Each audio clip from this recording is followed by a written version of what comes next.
जयपुर के एक मशहूर इलाके में एक स्कूल है, शांतिवन पब्लिक स्कूल। जयपुर शहर के सबसे रेपुटेटेड स्कूल में इसका नाम शुमार होता है। इस स्कूल के टॉल गेट्स, मैनिक्योर्ड गार्डन्स और स्मार्ट यूनिफॉर्म में बच्चे एक परफेक्ट इमेज बनाते हैं। लेकिन इस स्कूल के अंदर एक पुरानी बिल्डिंग है जिसे अब स्टाफ के स्टोरेज के लिए इस्तेमाल किया जाता है और वो बिल्डिंग काफ़ी समय से बंद है। लेकिन सबका कहना है कि रात के समय वहाँ से आने वाली आवाज़ें स्टाफ को अक्सर डरा देती हैं। और इसी स्कूल में पढ़ती थी आशी, एक 10 साल की स्मार्ट और चीयरफुल लड़की जो कि अपनी मदर सुनीता के साथ जयपुर में रहती थी। और वहीं दूसरी तरफ आशी के जो फादर थे वो मुंबई में एक प्राइवेट कंपनी में काम करते थे और हर संडे को वो अपनी बेटी आशी से वीडियो कॉल पर बात किया करते थे। आशी की आंखों में चमक आ जाती थी जब उसके पापा ये कहते थे कि वो नेक्स्ट मंथ ज़रूर उससे मिलने आएंगे। आशी की माँ सुनीता एक सिंपल होम मेकर थी। उनकी दुनिया सिर्फ 2 लोगों तक सीमित थी, एक उनकी बेटी आशी और दूसरी उनकी सासू माँ जो काफ़ी बुजुर्ग थी, काफ़ी एज हो चुकी थी उनकी। और वो लोग एक ऐसी कॉलोनी में रहते थे जहाँ एक दूसरे को बहुत ज़्यादा लोग प्यार करते थे और एक दूसरे के घर आना जाना करते रहते थे। आशी पढ़ने में काफ़ी ज़्यादा अच्छी लड़की थी और खेलने कूदने में भी काफ़ी अच्छी थी, इसीलिए स्कूल के सारे टीचर्स उसे काफ़ी ज़्यादा पसंद करते थे। और ख़ास करके मिस ऋचा जो उसकी क्लास टीचर थी वो भी आशी को काफ़ी पसंद करती थी। फरवरी का महीना चल रहा था और ठंड अभी पूरी तरीके से गई नहीं थी, लेकिन सूरज की रोशनी काफ़ी चुभने वाली थी, हल्की हल्की गर्मी का एहसास दिला रही थी। हमेशा की तरह आशी सुबह उठती है, अपनी महरून एक स्मार्ट यूनिफॉर्म पहनती है और हमेशा की तरह आशी की माँ सुनीता जो थी उसके बाल बांधती है और आशी को एक लंच बॉक्स देती हैं और वो अपना बैग टांगकर बस पर चढ़ जाती है। बस में आशी के 2 फ्रेंड उसे मिलते हैं, ऋचा और सुमित। उनके साथ वो गप्पे मारते हुए स्कूल पहुंच जाती है और सब कुछ नॉर्मल चल रहा था। दोपहर के करीब 12 बज रहे थे और मिस ऋचा क्लास में मैथ्स पढ़ा रही थी। तभी अचानक आशी अपना हाथ उठाती है और कहती है, मिस मुझे वॉशरूम जाना है। जिसके बाद ऋचा कहती हैं कि जाओ बेटा जल्दी आ जाना। आशी स्लोली वॉशरूम की तरफ जा रही थी और वो वॉशरूम वो पुरानी बिल्डिंग के ग्राउंड फ्लोर के पास में था।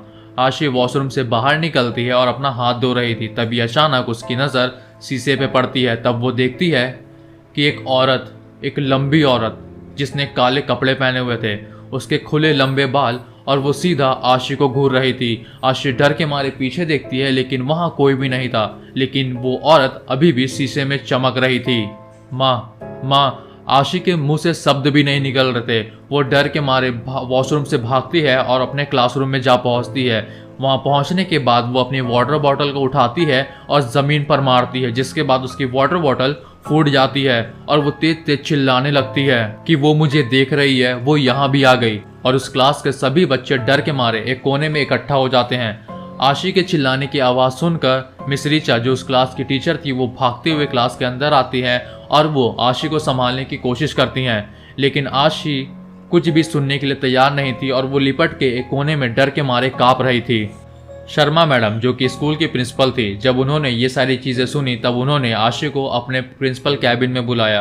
तब वो आशी से कहती हैं, क्या हुआ बेटा, तुमने क्या देखा? जिसके बाद आशी अपनी आंखें उठाती है और वो कहती है कि वो औरत वो खड़ी है आपके पीछे, वो मुझे बोल रही है। जिसके बाद शर्मा मैडम ने पीछे पलट कर देखा लेकिन वहाँ कोई भी नहीं था। मिस ऋचा को ऐसा लग रहा था कि आशी को शायद हेलुसिनेशन हो रहा है। जिसके बाद मिस ऋचा प्रिंसिपल मैम को कहती हैं कि मैम शायद आपको आशी की मदर सुनीता मैम को कॉल करके बताना चाहिए कि उनकी बेटी की तबीयत ठीक नहीं है। जिसके बाद शर्मा मैडम ठीक ऐसा ही करती हैं। उन्होंने आशी की मदर सुनीता को कॉल किया और वो कहती हैं कि शायद आपकी बेटी की तबीयत ठीक नहीं है, क्या आप अभी स्कूल आ सकती हैं? जिसके बाद सुनीता जी कहती हैं कि वो अभी जयपुर में नहीं है, वो जयपुर से थोड़ा दूर अपने रिलेटिव्स के घर आई हैं और उन्हें घर वापस आने में करीब 1 घंटा तक लग सकता है। वो कहती हैं कि आप बस से आशी को घर भेज दीजिए। शर्मा मैडम कहती है कि ठीक है, हम आशी को बस से घर भेज देंगे। लेकिन 30 मिनट के बाद वापस से सुनीता को कॉल जाता है और कहा जाता है कि आशी घर का रास्ता भूल गई है, क्या आप लोकेशन भेज सकती हैं? जिसके बाद सुनीता घर का लोकेशन भेज देती हैं और लोकेशन मिलने के बाद जब टीचर आशी को उसके घर लेकर पहुंचती हैं तो घर के अंदर आशी की दादी और बुआ जी मौजूद थी। लेकिन एक अजीब बात थी, आशी जो थी ना वो टीचर का हाथ छोड़ने के लिए तैयारी नहीं थी और ना ही वो घर के अंदर जा रही थी। और वो ये भी कह रही थी कि नहीं, वो मुझे डांट रही है, मुझे घर के अंदर नहीं जाना। लेकिन दादी जी ने आशी का हाथ पकड़ा और उसे घर के अंदर ले लिया। बेटा घर के अंदर आओ, कोई कुछ नहीं बोलेगा, कोई तुम्हें नहीं डांटेगा। लेकिन आशी आंख बंद करती है और वो कहती है कि वो मुझे बोल रही है कि घर के अंदर नहीं जाना है, मत जाना घर के अंदर। और थोड़ी देर के बाद शाम हो जाती है और सुनीता जी घर वापस आ जाती हैं। दादी जी सुनीता को पूरी बात बताती है और आशी ये कह रही थी कि ये उनकी आशी नहीं है, ये बार बार आशी बोल रही थी। अब आशी ने खाना पीना सब कुछ छोड़ दिया था। एक एक्टिव और एक स्मार्ट लड़की अब चुप रहने लगी थी। सुनीता जी को काफ़ी ज़्यादा चिंता हो रही थी, जिसके बाद उन्होंने एक साइकोलॉजिस्ट का अपॉइंटमेंट को बुक किया और वो अगले दिन आशी को लेकर उन साइकोलॉजिस्ट के पास लेके जा रही थी।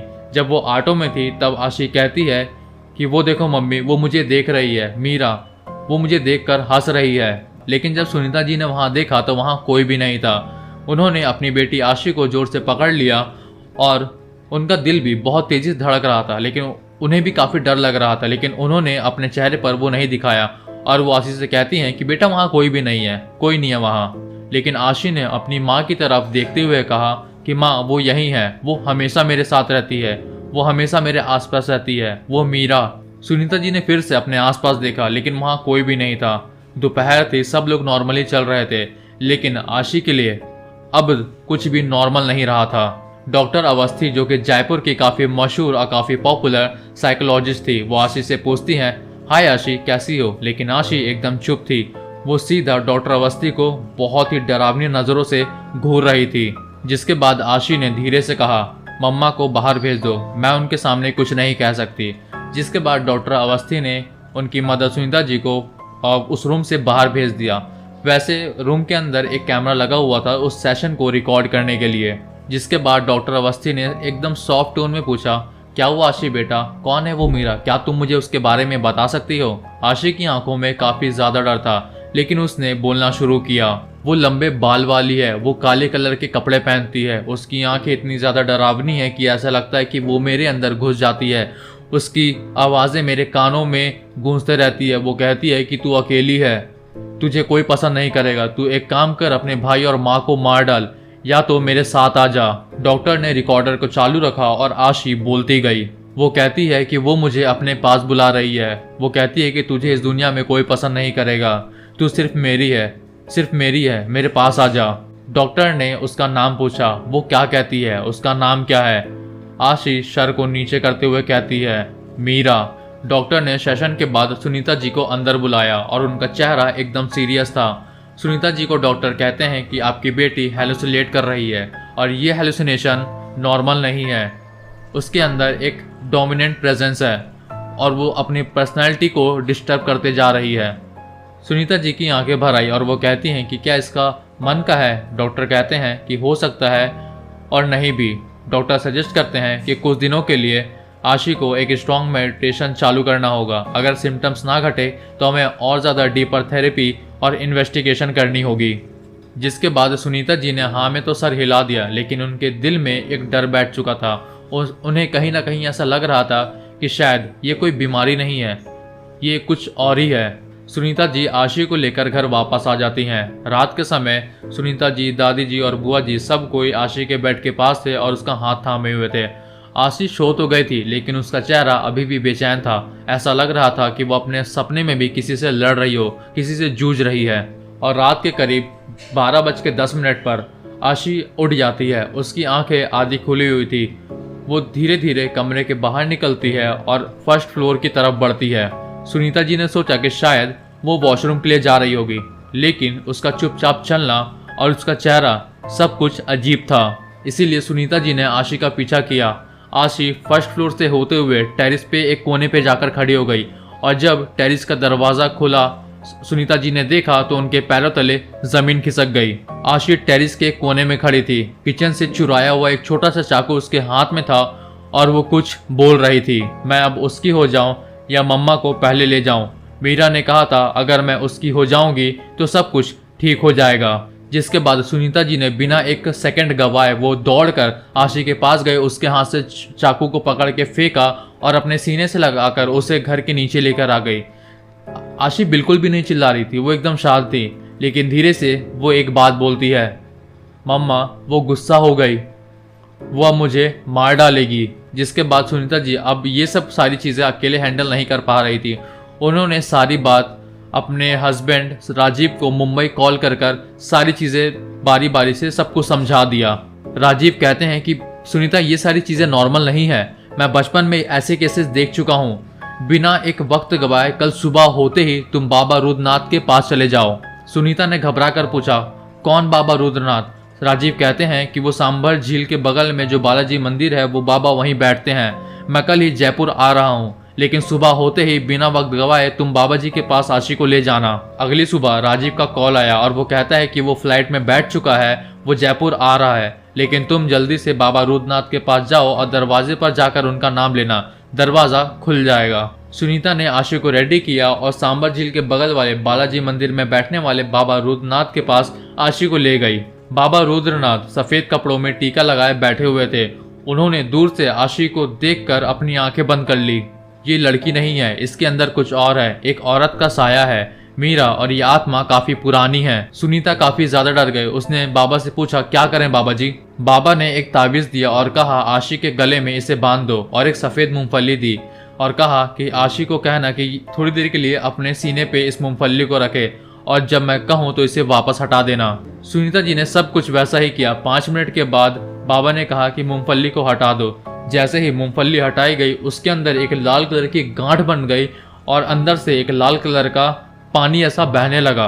बाबा जी ने कहा, देखा आपने, जो साया आशी बेटा के ऊपर था वो अब इसके अंदर बन चुका है। ये मीरा का बंधन था। सुनीता की आंखों से आंसू निकल आए। बाबा ने कहा कि ये सिर्फ एक साया था। अच्छा हुआ आशी बेटा को उस मीरा की आत्मा ने पोजेस नहीं किया। अगर वो पोजेस हो जाती तो उसे वापस लाना काफी ज्यादा मुश्किल हो जाता। बाबा रुद्रनाथ के मंदिर से लौटते वक्त आशी अपनी मम्मी के कंधे में आग बंद कर जोर से पकड़ कर बैठी हुई थी। सुनीता जी अपनी बेटी आशी को लगातार देखती जा रही थी, लेकिन इस बार अच्छी बात तो ये थी कि जो आशी का चेहरा था वो थोड़ा सा नॉर्मल लग रहा था। और जैसे ही वो दोनों घर पहुंचे तो दादी जी और बुआ जी ने पूछा, सब ठीक तो है ना? सुनीता ने हाँ में सर हिलाया। उसने कहा कि वो सिर्फ एक साया था। अच्छा हुआ कि आशी को उस आत्मा ने पोजेस नहीं किया था। अगर ऐसा होता तो आशी को वापस ला पाना काफी ज्यादा मुश्किल होता। और धीरे धीरे रात हो रही थी। बिना हिचकिचाते हुए आशी ने चुपचाप खाना खाया और वो अपनी मम्मा से धीरे से कहती है, मम्मा अब वो वापस तो नहीं आएगी ना? मम्मा ने आशी को, मतलब सुनीता जी ने आशी को अपने गले से लगाया और कहती है कि नहीं बेटा, अब वो वापस नहीं आएगी। राजीव भी अब वापस आ चुके थे। सुनीता दी, दादी जी, बुआ जी ने सब कुछ राजीव जी को बताया, लेकिन उनका एक ही सवाल था, ये आखिर मीरा है कौन और ये हमारी आशी के पीछे कैसे पड़ गई? सुनीता ने कहा, ये तो स्कूल में वॉशरूम से शुरू हुआ था, शायद उस बिल्डिंग में कुछ तो था। प्रिंसिपल शर्मा मैडम से बात करने का डिसीजन लिया और राजीव के साथ उसकी वाइफ सुनीता भी गई। प्रिंसिपल के रूम में शर्मा मैडम बैठी हुई थी। राजीव ने पोलाइटली लेकिन डायरेक्टली पूछा, क्या मैडम आपके स्कूल में कोई पुरानी बिल्डिंग है जो अब बंद हो चुकी है? प्रिंसिपल शर्मा मैडम घबरा गई, जिसके बाद शर्मा मैडम कहती हैं कि वो एक पुरानी ब्लॉक है, अब वहाँ क्लासेस नहीं होती, वो सिर्फ एक स्टोरेज है। तभी सुनीता जी कहती हैं कि मेरी बेटी ने उसी बिल्डिंग के फर्स्ट फ्लोर के पास जो वॉशरूम बना है वहीं पहली बार आशी ने उस मीरा नाम की आत्मा को देखा था। प्रिंसिपल अंदर ही अंदर घबरा गई थी। वो कहती हैं कि ये सारी बातों का कोई साइंटिफिक एक्सप्लेनेशन नहीं होता, ये सारी चीजें बकवास है। राजीव ने तुरंत उनकी बात को काट दिया और वो कहता है कि मैडम हम कोई चीज ऐसे ही नहीं कह रहे हैं, मेरी बेटी मरने वाली थी, आपको उस बिल्डिंग का पास्ट हमें बताना ही पड़ेगा। जिसके बाद प्रिंसिपल शर्मा मैडम कहती है कि ये बात मैं किसी को भी ऑफिशियली नहीं बता सकती, लेकिन आज से करीब 12 साल पहले मीरा नाम की लड़की का क्लास 6 में एडमिशन हुआ था। वो काफ़ी ज़्यादा इंटेलिजेंट थी, काफ़ी स्मार्ट थी, लेकिन इंट्रोवर्ट भी थी। एक दिन वो वॉशरूम के अंदर डेड मिली। उसका फेस पूरी तरीके से डैमेज था और वो केस आज तक सॉल्व नहीं हुआ। और तभी से पेरेंट्स ने डिमांड किया कि उस बिल्डिंग को बंद कर दिया जाए, इसीलिए हमने उस बिल्डिंग को बंद कर दिया। सुनीता और राजीव समझ चुके थे कि जो हमारी बेटी आशी ने देखा था वो वही मीरा का भूत था। शर्मा मैडम ने अपनी आंखों को झुकाकर कहा, शायद हाँ। सुनीता ने स्कूल मैनेजमेंट से रिक्वेस्ट की कि आपको ये सारी बातें साफ साफ बता देनी चाहिए पेरेंट्स को, लेकिन शर्मा मैडम ने कहा कि अगर हम इस बात को पब्लिकली करेंगे तो हमारे एडमिशन बंद हो जाएंगे। हमारा स्कूल एक रेपुटेटेड स्कूल है, इसलिए ये बेहतर होगा कि ये बात यहीं ख़त्म कर दी जाए। सुनीता जी ने ज़्यादा डिबेट तो नहीं किया शर्मा मैडम के साथ, लेकिन एक रिक्वेस्ट थी, कम से कम उस पुरानी बिल्डिंग को पूरी तरीके से सील कर दीजिए। जिसके बाद प्रिंसिपल शर्मा मैडम ने हाँ में सर हिलाया। सुनीता ने उसके बाद आशी को स्कूल भेजना बंद कर दिया था। उस साल एग्ज़ाम में सुनीता अपनी बेटी आशी के साथ आती थी और उसके बगल में ही बैठी रहती थी जब उसका एग्ज़ाम चलता था, और जब एग्ज़ाम ख़त्म हो जाता था तो सुनीता जी अपनी बेटी आशी को लेकर स्कूल से निकल जाती थी। एग्ज़ाम ख़त्म होने के बाद उन्होंने अपनी बेटी का नाम उस स्कूल से कटवा दिया और एक नए स्कूल में डलवा दिया नाम। उसके नए फ्रेंड्स बन चुके थे, एक नए माहौल को एडॉप्ट कर चुकी थी। आशी ने धीरे धीरे अपना कॉन्फिडेंस वापस पा लिया था। वो ड्राइंग्स बनाने लगी, वो पढ़ाई में अच्छी हो गई और खेलने कूदने भी लगी। और एक सबसे बड़ा चेंज, उसने दोबारा कभी मीरा का नाम नहीं लिया। और 6 महीने के बाद राजीव ने भी अपना ट्रांसफ़र जयपुर में करा लिया। अब सभी मेंबर्स एक साथ एक फैमिली में रहा करते थे और आशी के चेहरे पर एक नई रोशनी आ चुकी थी उसके पापा के वापस आ जाने के बाद। और एक दिन संडे को आशी ने अपनी मम्मी सुनीता से पूछा, क्या मम्मी, जो गोश्त होते हैं वो सच में रियल होते हैं? सुनीता जी एक पल के लिए तो डर सी गई थी, लेकिन उन्होंने हंसते हुए कहा कि बेटा, अगर हम अपने मन में किसी चीज़ को ज़िंदा रखते हैं तो वो हमें ज़िंदा लगती है, लेकिन अगर हम उन्हें माफ़ कर दें तो वो चीज़ भी आज़ाद हो जाती है। जिसके बाद आशी कहती है कि मम्मा, मैंने उसे माफ़ कर दिया, अब वो आज़ाद होगी। सुनीता जी की आंखें भर आई। तो खैर, आज की हमारी कहानी यही ख़त्म होती है। आज की हॉरर स्टोरी आपको कैसी लगी कमेंट करके ज़रूर बताइएगा। अगर आपके पास भी कोई हॉरर स्टोरी है तो आप हमें कमेंट कीजिएगा और या फिर इंस्टाग्राम पर डीएम कीजिएगा। ऐसे ही और हॉरर प्लस क्राइम वीडियोस को देखने के लिए हमारे चैनल को सब्सक्राइब कर दीजिए और वीडियो पसंद आई है तो वीडियो को लाइक कर दीजिए।